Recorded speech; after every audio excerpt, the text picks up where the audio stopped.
Hey, everybody, welcome to the Santita Jackson Show here on AM 950 Radio, the voice of progressive Minnesota. I hope you will join me on Blue Sky, santitajackson.bsky.social. I'm on X at Santita J. I'm on the Santita Jackson Show YouTube channel. I hope you meet me right here and the Santita Jackson and Friends page. What are we talking about today? I hope that you all have had a magnificent, blessed, holy week. We've had Passover, we've had Ramadan, and now we've just had Easter, which is a holiday that I used to get dressed up for, but now I guess I just get dressed up in my heart. And what a blessing what a blessed Easter I have had. I hope that you all have had a blessed Easter season as well. That having been said, as we see, as of this recording, Pope Francis made his transition not too long after he had come out on the balcony. And I just found out something that was so interesting, but I guess it was just fitting. He called his parish in Gaza every day since October 8th to see how they were doing. May God bless his soul. And he was concerned about everyone. And I just hope and pray that we will uh, really embrace his inclusive example. You know, that was really Christ's point, to bring people in. If you think about it, if you read who he was, if you take the mystery out of it and just look at the history of Jesus the Christ, he hung out with all the people that nobody wanted to be bothered with. And he loved them. And I hope that we can learn to do that too. Which brings me to the topic today, efforts, the reported efforts by the Trump administration to end Head Start. Now, we already have a school to prison pipeline. Black and brown children, and particularly black children, are many more times likely to be suspended or expelled from school. Many of our children get to school really ill prepared to take on school, even in first grade, kindergarten. You really ought to be reading by the time you get there. And for one reason or another, a lot of kids are not. But Head Start gives them the right start so that they can have successful careers in academia or in the trades. So, what's going to happen if they defund Head Start? Who is thinking like that? I just have to put it there. Why would you take something that precious away from anybody? So, let's talk about it. With attorney Mark Fancher, of course, brilliant civil libertarian and civil rights lawyer. And we've got, of course, I'm so glad to have you, Dr. Kevin Kumashiro, with us today. Of course, he's been the Dean of Education at the University of San Francisco. And you know, you're a founder of Create, and you've been working down through the years, I know, with Reverend Jackson and others, just about equity. And that seems to be a dirty word right now. So I want you to help Dr. David Gibbs, who, of course, historian at the University of Arizona. I know you don't have a lot of time for us today, but I want to know. I think I don't remember a world in which Head Start did not exist, but clearly there was a world in which it did not exist, and that was in my childhood. It just for us those of us of a certain age, we take a lot of things for granted because we grew up with them, but they were not always so. You know, Social Security was not always so. The FDIC always did not exist, and on and on and on. A lot of the protections that we just take as our own basic fundamental rights as Americans, uh, they don't exist. When my brother was in Congress, Congressman Jesse Jackson Jr., he wrote an amendment to the Constitution, Dr. Kumashiro, and I know you know about it, the Education Amendment. As he went through the our founding documents, he said there is no guaranteed right to an education. You don't have a guaranteed vote, a federally protected right to vote. You don't have a federally protected right to be educated. And so we see the kids, this young lady in Connecticut suing her school district. We see these kids in Detroit suing their school districts because they're saying, wait a minute, you're graduating me. I'm graduating at the top of my class, and I'm functionally illiterate. So they have the will, they don't have the skill. And there's a disconnect between the willingness of these young people to work and what we owe them and what they're being given, what's being withheld from them. Let me start with you, Dr. David Gibbs. When you read, when you hear that the Trump administration is looking at defunding Head Start, what goes through your mind? This is the playing out of the vision, I would say, of people like Milton Friedman and Friedrich von Hayek, the free market economists. In private, Friedman had said that what he would really like to do is eliminate government support for education altogether and put it on a free market basis, so that if people choose to educate their children with the presumption they wouldn't necessarily do so, they have to pay for it themselves. If they couldn't afford to do it, I guess kids wouldn't get educated. He admitted that was not, he did this in private, and he said that that's not really politically feasible, so school vouchers was the next best option. That was, to a significant degree, why you have school vouchers. It was a plan B for defunding education altogether. And so this is, early childhood education. It's preschool, basically, for the most part. That's a very important part of education because that's when the brain is forming most rapidly in toddlers. And there's no question this has an impact on later education. I guess Kevin Kamashiro, being a specialist in this area, can speak to this in more detail, but I don't think anybody doubts that this is going to have real impact. The theory is you're saving money by doing this, but you're not saving any money in the long term because of the tremendous costs about not spending money on social programs, which is, very likely increased juvenile delinquency, increased criminality, increased mental illness, increased low income, health problems, emotional problems, all sorts of things over many decades, and then transmitted to the next generation as well. And so there's very long-term implications of not spending money on early childhood. It's not free at all. It costs much more money than it saves. I should add, there was, in 1975, after the New York City fiscal crisis, there were massive cutbacks in social programs. And there was a study in the Journal of Public Health decades later that found that the cost of cutting the social programs created problems that were 5 times more expensive than the savings. And so, the cutbacks in New York City in 1975, they didn't save a dime. They cost money. And I have no doubt that that's what will happen here. But that nevertheless is an ideological objective, which is defunding social programs, getting the government out of education. And this is a very radical presidency, what we're seeing here. This is not mere cutting back they're talking about, but possibly eliminating whole sets of programs. It goes beyond what I expected, I have to say.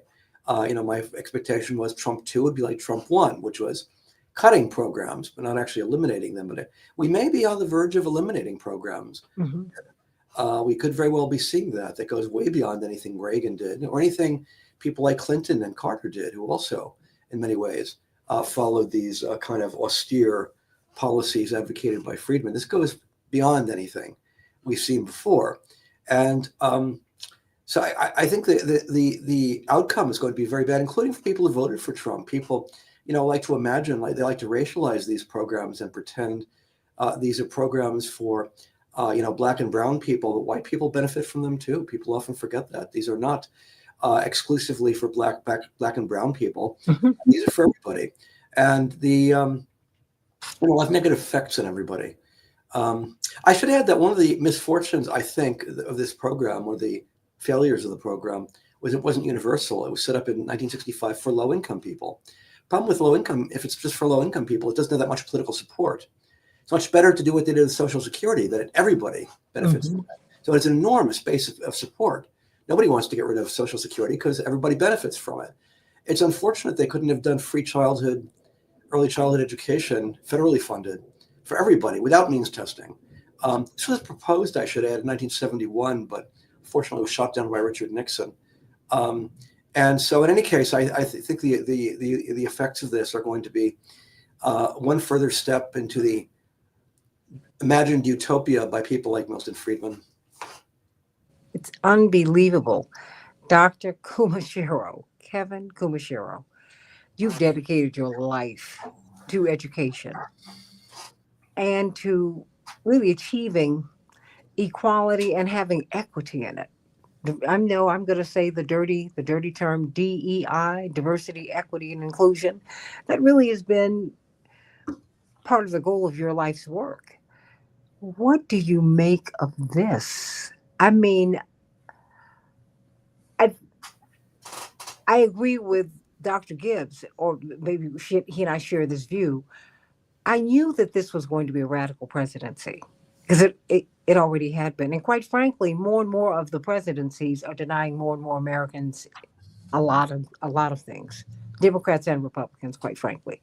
Americans are losing.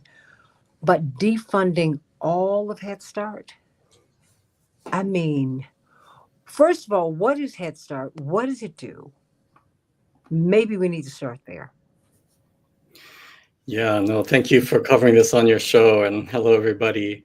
Um, so Head Start, the legislation that created Head Start was in 1974. It was 1964, excuse me. It was called the Economic Opportunity Act, and it's actually the legislation that was part of the Johnson administration's Great Society, that was a part of the civil rights movement, but also a product of the war on poverty. And in this Economic Opportunity Act was included, for example, the TRIO programs like Upward Bound. So it was a number of ways that it was trying to kind of address poverty and its impact on different social sectors, including education, and Head Start would be one of them.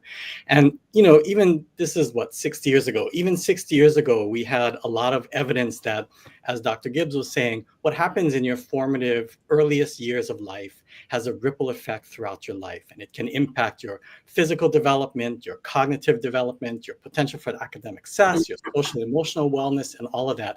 And so Head Start was a way to try to embed in early childhood kind of services a lot of the things that can kind of build the foundation in all of these areas. So Head Start, for example, wasn't just childcare. It was academic programming. It was assessments like disability testing. It was medical and health services, including dental services. It was nutrition and food, and like breakfast and lunch. And it even had like wraparound, like it would provide parental classes for parenting, and classes that are beyond parenting, even like job training skills. Like all of these things is embedded in what society or what this legislation envisioned as necessary for every child, or at least those in poverty, to have a better foot up to succeed and flourish in life. And I was just looking up some of the numbers. So in the last 60 years, how many people have been affected? Head Start programs have served well over 40 million people. At its peak, which was about 15 years ago, Head Start was serving about 1 million children a year. Those numbers have gone down for a number of reasons. So last year, I think it was about maybe 800,000, and I think it's even down from that. But nonetheless, it has a huge impact across the country. And while it's serving, across the different kinds of regions, you could think about how hard hit the rural areas are going to be, because in rural areas you have what's often called childcare deserts, right? Places that, because there's so few children that would otherwise be attending a childcare center, it's just not economically feasible to run childcare centers. So there would be no childcare centers were it not for Head Start funding. So I think that just to kind of tie this back in, my last thought, I'll tie this back in with your comment about equity. This really is all about equity. If you think about, although Head Start is housed in Department of Health and Human Services, it is very much, as we were talking about, like tied to education. And so I like to think about, well, what's happening with education writ large right now, and what historically has been the role of the federal government. We see in Project 2025, by the way, which called for the total defunding of Head Start, we see a whole bunch of attacks on the federal role in education. And so the creation of Head Start, 1964, it actually was the middle of what is sometimes called what historians will call the federal era in education in the United States. The federal era runs roughly from around 1954, the Brown decision, to 1979, the legislation that created the Department of Education. And in these 25 years, the federal government would enact an enormous amount of influence over public education, particularly regarding advancing equity. And this is through court decisions like Brown, like bilingual education, like affirmative action, but also around legislation like Elementary and Secondary Education Act, Civil Rights Act, Bilingual Education Act, Individuals with Disabilities Education Act, Title IX of the educational amendments, and Economic Opportunity, which included Head Start and Upward Bound.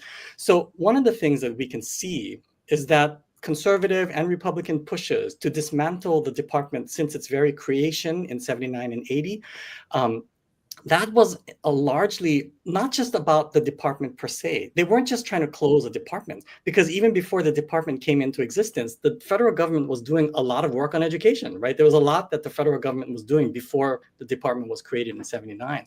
It's not just about ending the department. It's about this sort of disempowering the federal government to do what it historically has been trying to do, which is advance equity. And so that's the larger picture. And I'll say one last thing and then I'll pause, which is just to go with my theme of equity. So many people know that the current Department of Ed was created through legislation in 1979. But that's actually not the first Department of Education. The very first Department of Education in this country was created through legislation in 1867. This is the beginning of Reconstruction. This is right after the Civil War. And so we created our first Department of Education that lasted for only about a year because there was so much pushback. And so it got shrunk into an office and folded into another department. But I'm bringing this up because the purpose of this earliest department was equity. What they wanted to do was collect more data so that we could assess how schools across the country were addressing equity, particularly by race and social class. So throughout history, the federal government intervention has been around trying to advance equity. It hasn't always done it well, but that's been the thrust from even the 1800s. And it's not surprising then that that would be the main focus of attack by those who are sort of trying to undermine public education in this moment. Dr. Kevin Kumashiro, as we're talking about education and really limiting people's access to it. I mean, before I pivot to you, Dr. Gibbs, because I know you have to leave, what does it say about us that for roughly half the country, at least at this time, it might be okay? President Trump's approval ratings, as controversial as he is in some quarters, he is doing okay. And when you listen to Washington Journal, I get the free advertisement for them because I listen in the morning because they open up the phone lines and I want to hear what people have to say.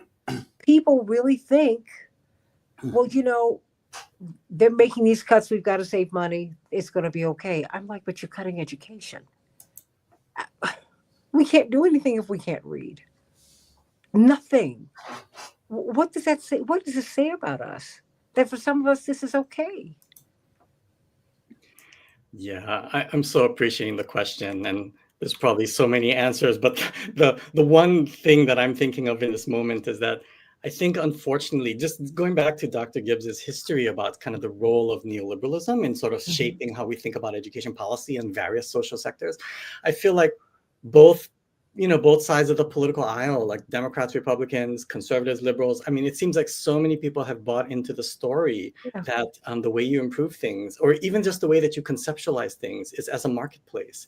And so we've moved farther and farther from thinking of public education as a public good, as like a central tenet of democracy. And we think of it more and more as a commodity that you can buy something better if you have the resources. And I think it's not surprising then that even when things like voucher programs are going to work against the self-interest of like most people, many people still can sort of rally around it. I mean, vouchers don't always like hold up in like ballot initiatives, but there's still some support for it. And I think the reason is because it sort of echoes this story that we so often have heard that we're often buying into, which is that we need to think of things as a marketplace. And anything that looks like a social crutch is actually working against those principles of sort of how competition will help everyone thrive.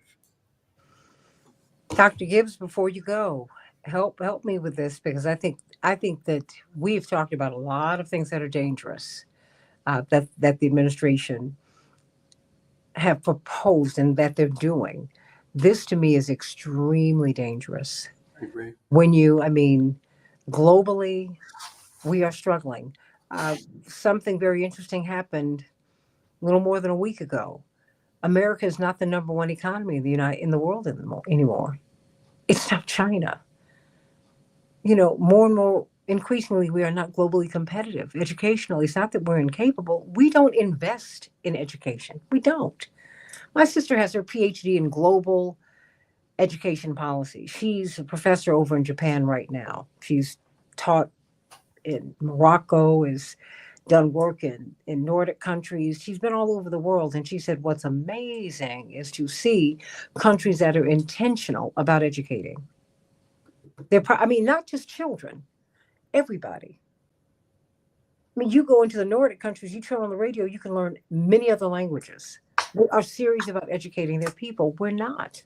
It's like we're entertaining people. We don't even entertain the arts anymore. We now want entertainment, and we're just taking everybody all the way down. Dr. Gibbs, where does this leave us? I mean, if they are successful in defunding, not defending, but defunding Head Start, what do you see? Just as an historian, what does this say to you? Well, one of the things is that these are institutions. Head Start is an institution that's been around for 60 years. And many of the institutions Trump is in the process of demolishing are institutions that took decades to build up. When you demolish an institution like that, okay, it's going to take a long time to rebuild it. And so it's basically, he's undertaking actions here from which there'll be no going back. And that's one of the reasons he's doing it that way. And this is going to be a big negative at many levels, obviously, first and foremost, for the children who are losing their opportunities on account of this and for their families. But I think more generally for the country, because one of the major indicators of economic success, of productivity growth, is education. And the US lags other industrialized countries at that measure. I don't know what our ranking is now, but it's not high. Mm-hmm. And compared to countries like, say, Finland or Singapore or Japan, we really don't do very well in education. And a critical component of that is going to be early childhood education. I mean, a major indicator of success in school is, of course, poverty or lack of success in school. One way of compensating for poverty are things like Head Start. That was the purpose of it. You remove that basically, and large swaths of the population will not only lose opportunities, but the whole economy will suffer from it. Everybody will suffer from it. Plus, you'll have more crime, more juvenile delinquency, as I said. And those things, apart from the fact that those things are awful, they're also very expensive. And so the idea that we're saving any money is one that really should be retired, because we're not saving anything. This is an ideological objective that will serve an ideological purpose, but won't really help anybody in the end. Well, it will not. It's going to hurt us. Yep. The revolt of the revolt of the rich. But you were saying, what were you about to say? That's it. Yes. Yeah, it's part of the revolt of the rich over 50 Which years. is your book, which you can get on Amazon. And yes, I did put it out there because I think the rich are having a big party right now. They are. Yes. Okay. Well, thank you, Santita. Thank you, everybody. Bye-bye. Thank you. I mean, they're having this big party, and I mean they're pushing back against these these great advances that we made, and they're very very angry about it, and they're well, it's as you said, Dr. Kumashiro, there is no public good. They're shredding the social contract. It's just what we've been able to cobble together anyway. Attorney Mark Fancher, when you hear that that you've got that a presidential administration wants to defund Head Start, when you have a school to prison pipeline that lengthens every day, what does it say to you? Well, I think that there may be some truth in what Dr. Gibbs said about this being driven by ideologies birthed by Friedman and Hayek and others. And there may be some of those guys' disciples that are in the mix. But I would be very surprised if Donald Trump even has a clue as to who Friedrich Hayek is. I think that he's driven by something completely different. And I think that what it is really pretty much illustrated by something you alluded to earlier about the opinion polls and Donald Trump's standing right now, and a report that was done by, I believe, a CNN reporter who went into the heartland to talk to the hardcore MAGA people, and many of them who have been impacted very heavily in a negative way by the Trump administration and all of its shenanigans thus far. And in interviews with them, they would acknowledge their misgivings about the deep cuts, their fears about the tariffs and all of the other things. But when the final question is asked, well, do you still think that Trump is the right president? Would you vote for him again? Do you regret your vote? Um, for the most part, most of them said, no, I still stand with him. I'm going to trust him and give him more of an opportunity to try and make things right. And I think that what that reflects is something more than just a cult of personality. I think that there is some of that, but I think that what's involved more than that is something that many of us, particularly those of us who are people of color, can't really fully grasp, and that is the extent to which, in many parts of the country and in many communities, there is a desperate, desperate fear about the demise of the white race. That, I think, is ultimately what has driven everything about the Trump phenomenon. I've said it before, when they say make America great again, what they really mean is make America white again. And I think that Trump is very much in tune with that, regardless of what his personal feelings and opinions may be. He is very aware of the extent of the fear among many, particularly white working class and white poor people, that somehow they're being marginalized and that they're ultimately going to be eliminated entirely. And that their emotional reactions to things such as abortion, I believe, really have less to do with morality than with fears that white young women will not have as many babies as they would like in order for them to continue to maintain their population and their numbers. And the fears about immigration, have much to do not so much with their concerns about security of the border, but more with the fact that when you have people coming from the global south, then that makes the white population even smaller, relatively speaking. And so I a lot of that is a matter of speculation, but I think that much of it is corroborated by the program that Trump has engaged in.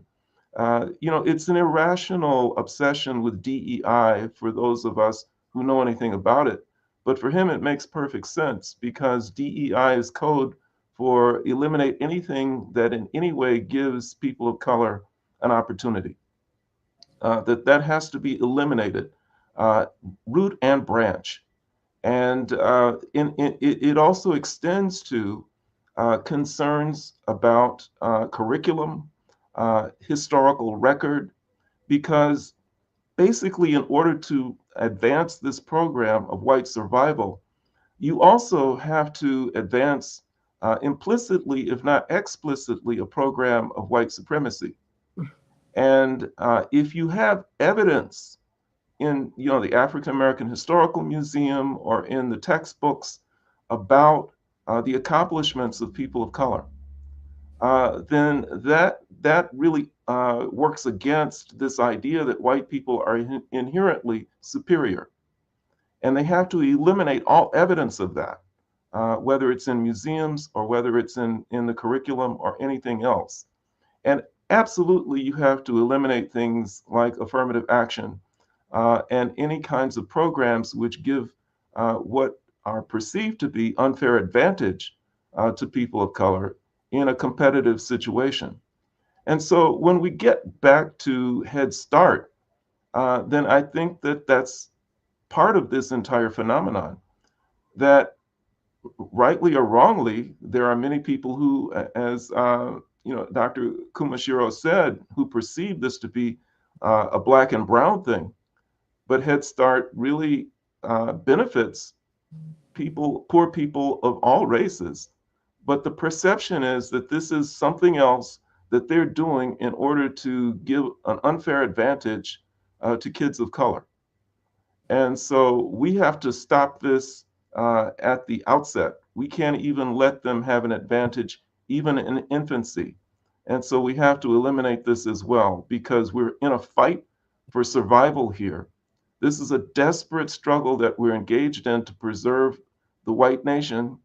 And, we're at war with it, and we will have no pity, no mercy on anything that's going to, in any way, help the enemy. And they may not know that they're enemies, and they may not intend to be enemies, but when it comes to survival, in fact, they are. And so I think that that's a big part of what's going on here. Unbelievable. I mean, I'm still stunned. When I spoke with you, Dr. Kumashiro, and you said, wait a minute, Head Start. I said, yeah, Head Start. I mean, and the slashing, the burning of something to me that is so vital. It is really unsettling. So, I mean, and there were several points at which you were really nodding vigorously in assent to Dr. Gibbs and to Attorney Mark Fancher. And I need you to help me to understand, because you did speak of the common good, and which gives way to the social contract that we're supposed to have. Have we always had it? No. Was that the founders intended for the oligarchs to win because they were to fight with monarchs? That was it. But you know what? We worked it out, and we ended up including ourselves. Come on, we even took the Bible and turned it inside out so they couldn't justify slavery. So I get it. I'm trying to find out though so where do we go from here? I mean, because who is saying something? Because even when we fight it, I think if we push and fight and save Head Start, that's not enough because we don't have a guarantee. There's no federally protected right to be educated. And I can see them taking this to the Supreme Court because they would love the Supreme Court on that and say, wait a minute, just like Scalia did in 2000 with Bush v. Gore. He said, no, you don't have a federally protected right to vote. So no, you don't have it. So next case. I know I might sound like I'm taking a flight of fancy, but it's not a fancy flight. And it's not a fight. It's not a flight. I can see them doing that. I can see them saying, you don't think you have a right to this, do you? So I mean, so where do we go from here? I mean, how do you even talk to people? What will people do without Head Start? Yeah, it's such an important, I think, topic for much more conversation throughout society, is to understand not only what Head Start provides, but what was the rationale and why philosophically, theoretically do we need it? And it makes me think of, as you're talking about just like public good and where do we go from here? I think about social movements not working not only to change policy, but working to change like how we think about things. Like this to me is the definition of a social movement, right? It's not just activism that leads to a policy change. To me, a social movement is when people come together, large masses of people come together to kind of tell a different story, to sort of change the narrative. So social movements are largely about cultural and narrative work, as well as about policy and electoral work. And I do feel like that's a big part of what's needed right now, is like engaging in this kind of political education, right? What are the stories that we seem to be buying into that makes it easy to kind of support problematic leaders or problematic policies.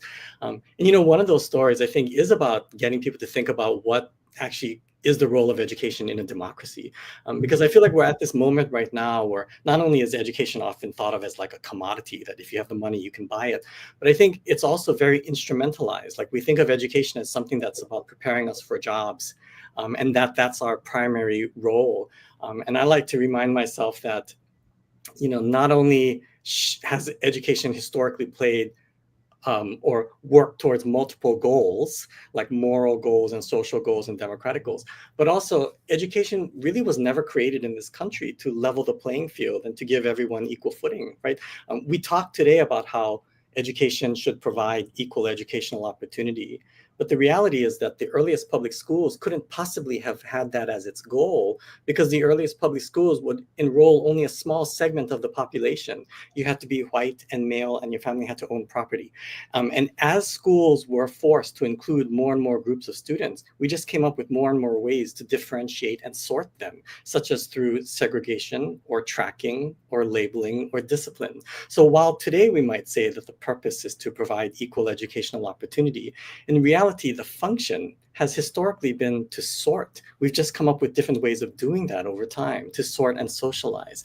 And yet, even with this as a primary function of schools, schools have also always been seen as threatening to the status quo. Because when schooling is done well, what I would think of as when it's done right, you're actually teaching students to question dominant narratives, to question the status quo. Schooling is threatening to many in positions of power precisely because it can lead to liberation and revolution.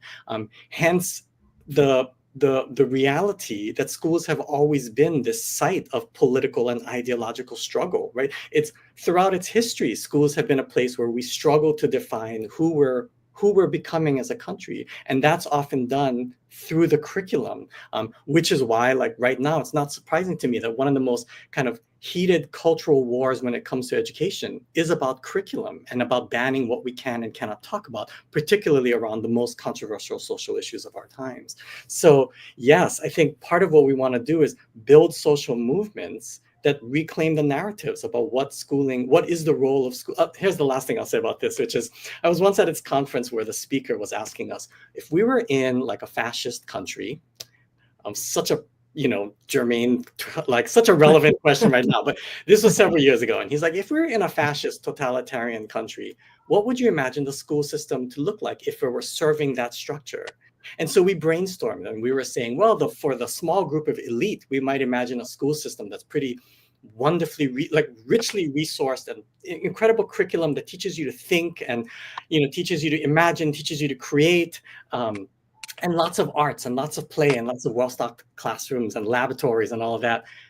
And then what would we imagine that the masses would be getting? Well, the masses would have to get a very different kind of educational system, right? It would have to be getting an educational system that teaches you to follow, that isn't necessarily teaching you to lead or to think or to create or to question. So the curriculum might be much more dumbed down, might be much more scripted, the resources might not be there, the teachers might not be compensated and have a lot of autonomy. And as we were brainstorming, we were looking around and we were like, well, many scholars have described what we just described as our educational system here in the United States. Today. Right? Today, which begs the question, well, if we wanted to build an educational system that builds towards democracy, what would we imagine that educational system to look like? And so I bring all of this up as a way to say, I think these are the kinds of questions, these much larger questions about the purpose and the role of education in terms of serving or bolstering democracy. I think those are the kinds of questions that we need to be engaging in. And then I think it becomes much more obvious, right, that an education that serves a democracy cannot be a commodity, and it cannot be like highly censored around controversial topics, and it cannot be looking like an apartheid school system where the rich get something and the masses get something else. It's got to be something very different, much more revolutionary, much more radical. And that's the kind of questions and conversations that I would urge us to have much more of if we want to build a movement towards, against fascism and towards democracy. But we have to have that discussion, because the fact is, we can see it during COVID. Dr. Kumashiro, Attorney Fancher, I know I've got nieces and nephews who were in high school and college. And when I saw Mine, and they are now in, they, well, then they were in private and prep school. They did not miss a beat. They did not miss a beat. I went to a highly competitive public school. No matter what happened in Chicago, when we had strikes, you know this, every other year, we did not miss a beat. At other schools, they didn't just miss a beat, they missed whole swaths of learning. And I'm wondering, and we've talked about this on this show before, we want to educate people, or, well, educated people you govern, uneducated people you manage. And I'm thinking that's where they want to put us. I mean, AI is taking over. I mean, and it's not taking over in a way that's helpful. I mean, they're trying to replace people, which is, I mean, now they're talking about growing people so they can harvest organs. Like, has anyone talked about morality here? What is going on? This is immoral. I mean, Attorney Mark Fancher, what is this? I mean, you just heard what Dr. Kumashiro said about, this. I mean, that was part of the fight with Brown v. Board of Education. It wasn't just for black and white kids to sit together. That was not the point. Our tax dollars did not have the same weight on the black side of town that they had on the white side of town. They were not giving us good books. We were not getting good supplies. Now, some people had another read on that, but that was my read. Huh? Attorney Fancher, I mean, what do you see?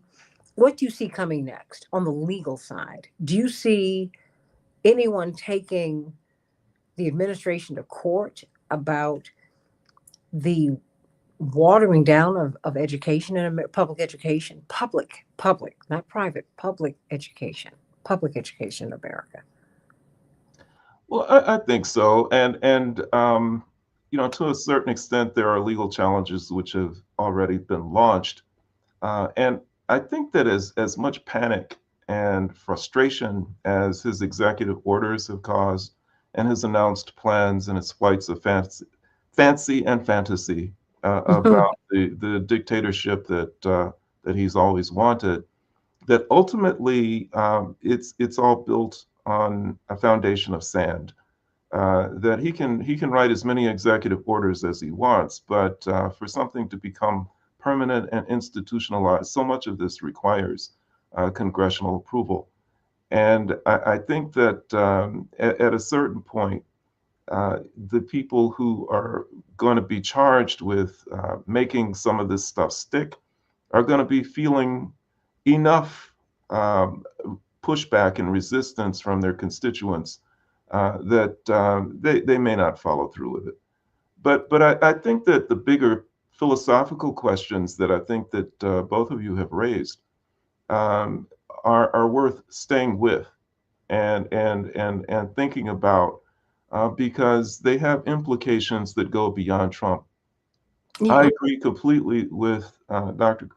Kumashiro about the role that education has historically played in this country, and really it has been about the major corporations using the educational system as a way of developing people who will take their place within their operations. It has not been about trying to create individuals who are critical thinkers, people who are willing to challenge, people Yeah. who are willing to think big and broad in broad terms about what we can become. It is about training, it's an extension of the corporate training program for people who are going to be part of this. And so many times when I speak to college students, I tell them that if you want to be educated, uh, you, if all that you do is try and make good grades in the courses that you're taking, you will not be an educated person. That's right. That your education is going to have to take place elsewhere. And I think that for those of us who understand this, then we really have to be honest about what the opportunities and the potential may be for not only public education, but for the universities. And we may have to take matters into our own hands.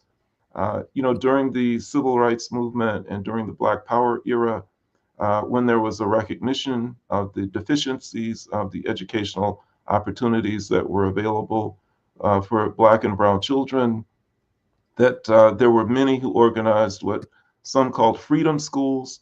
The Black Panther Party had its after school program.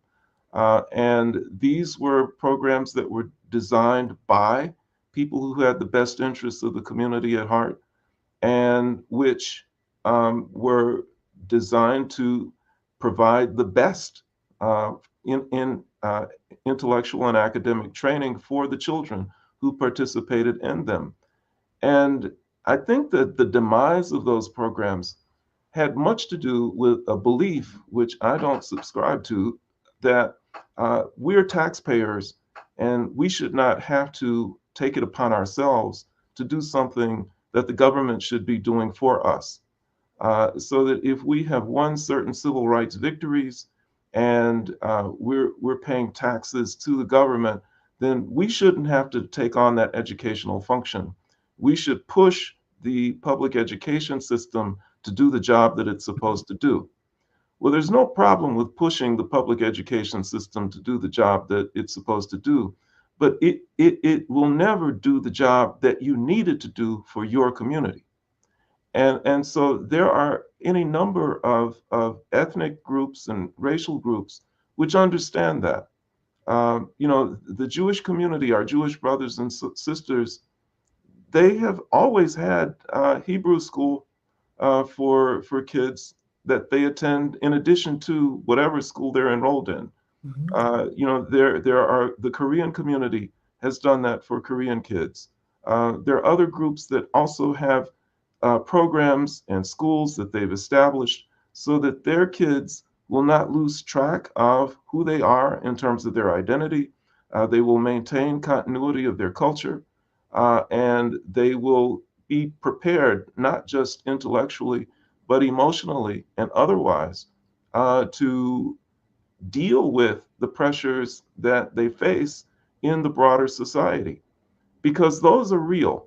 And just to illustrate the point, you know, while it's true that there may be individual educators within our universities and within our public school systems who strike out against conformity and who dare to bring new information and radical information into their classrooms, and they may go against the tide in that respect. For the most part, most educators are conforming and complying.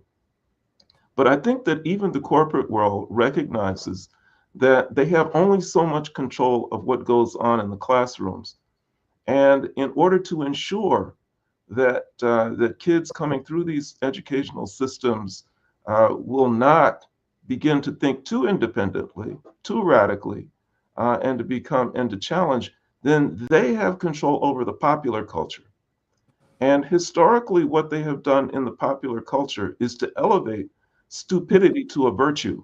Mm-hmm. So that if you look at the celebrities and look at the kinds of programming that we see in the media and the movies and other things, the heroes are never the people who are brilliant intellectuals, Yeah. people who are making positive changes.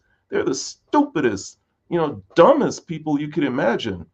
And I think that most of us are stupid and dumb enough to aspire to be them, because they have all of the money, they have all of the fame, all of the wealth. I have long said that it's not fair that I'm not a Kardashian, and I would like to be one. How do you do that? To not produce anything, to not You went to know law school. anything. You're too late. You went to law school. I'm Yeah, sorry. but a fella can dream. This is crazy. It's making me think of two of your books that stand out for me. Dr. Kumashiro, Against Common Sense. And I love Thomas Paine, but I was always, I said, oh, no, no, let me not go toward common sense, against it. And curving our thinking and our learning towards social justice. But I have to go I think this was a book that came out before this, Surrendered, and how progressives are losing this fight because it's like this is not even on their radar. I'm like, how? And I'm not hearing enough of it. I'm not hearing a hue and cry, Attorney Fancher, Dr. Kumashiro. I only have about 4 or 5 more minutes left here. But this, people ought to be very upset about this. Like, we ought to be upset about having an open Democratic seat in Texas for almost a year because Governor Abbott will not have an election to fill Sheila Jackson Lee and Sylvester Turner's seat until November. We've got kids who are graduating at the tops of their classes around this country who are functionally illiterate. And they are rightly suing their school systems. The problem is, to me, they don't have constitutional protections because you do not have a federally protected right to an education. You don't have it. What must progressives do? Let me just put it there. I'm not going to give you any other scenarios because they are losing this fight. I'm wondering if they're waging it even. Yeah, I want to build on something that Attorney Fancher was saying about freedom schools, and I appreciate the historical reminder. I think about how some of the people who are most under attack right now are those who are questioning the dominant narratives, right? So Yeah.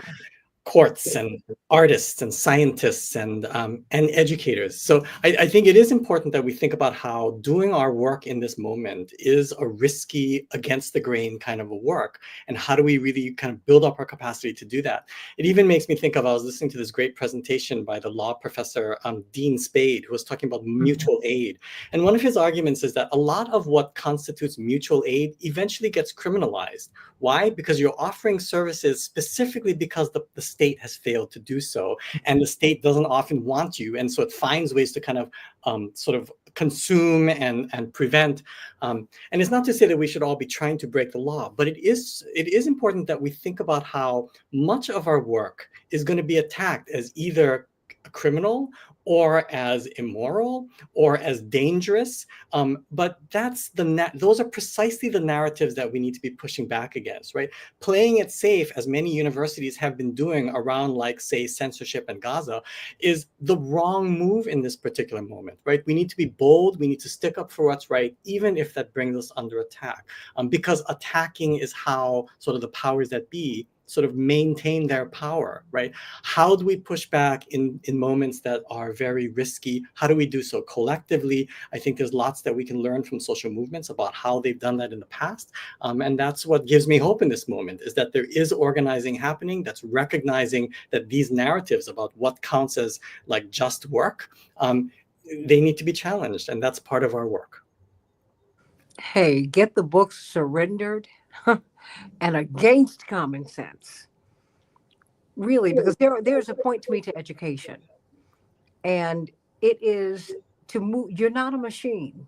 Transhumanism doesn't work for me. You're a human being. You were built to fulfill God's destiny for you.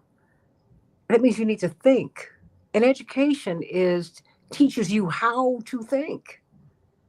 It teaches you how to go outside of the box. We want to put people on assembly lines, but quite frankly, we're not even going to do that. We're taking people off the assembly lines. We're putting robots there. So what are they going to do with the rest of us? Everybody think about that. You have a fundamental human right to be educated. Your child has a fundamental human right. People are working 2 and 3 jobs. I cannot blame these parents when they cannot sit with their children and teach them to read. But I blame America when you decide that that banks are too big to fail, and these children and their parents are too inconsequential to save. And with values like these, our country will never become a civilization. And if we're not a civilization, we will never make it. Gore Vidal said something that was so powerful to me. He said, his disappointment in America was that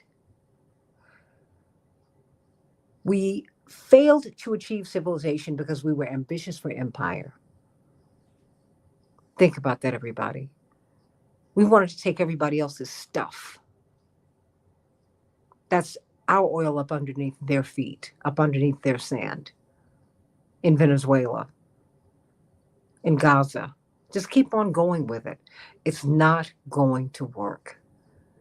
And diminishing these children who you have denied an education, somebody out there has a cure for some disease that your child might get. Somebody has a song that needs to be sung, a song that needs to be written. Genius is everywhere. And hard workers are everywhere. People we need are everywhere. Think about that. Education is so important. I'm not saying for you to be a Rhodes Scholar. I'm not particularly fond of Cecil Rhodes myself when I look at what he really did in life. I'm just talking about being able to think and contribute to this world in your own way. Attorney Mark Fancher, sending you much love. Dr. Kevin Kumashiro, sending you much love. You all give us so much to think about. And you give me so much hope because, you know, you make me think. You make me think. And God bless you all. Coming up, we're going to be talking about how anti-Semitism is being weaponized against anyone who loves our Jewish brothers and sisters enough to engage in criticism. See, when you love people, you criticize people because you want them to be better. But that's being turned around. It's being weaponized. We're deporting students. And we've been doing this for some time, but now it's out in the open. What does this mean? Because the blowback, quite frankly, is going to be on our Jewish brothers and sisters. We're watching it happen. And that is an awful thing. It's an awful thing. Because many of the kids who are pushing against this and many of the adults, they are Jewish themselves. Medea Benjamin's coming up, leading the charge, saying, wait a minute, this is not the kind of world that we need to live in. Think about this. Pope Francis called his parish in Gaza every day since October 7th. Think about that. Every day. Dr. Howard Thurman said Jesus is on the side of the oppressed. Don't ever forget that. Back with more of the Santita Jackson Show in just a few minutes.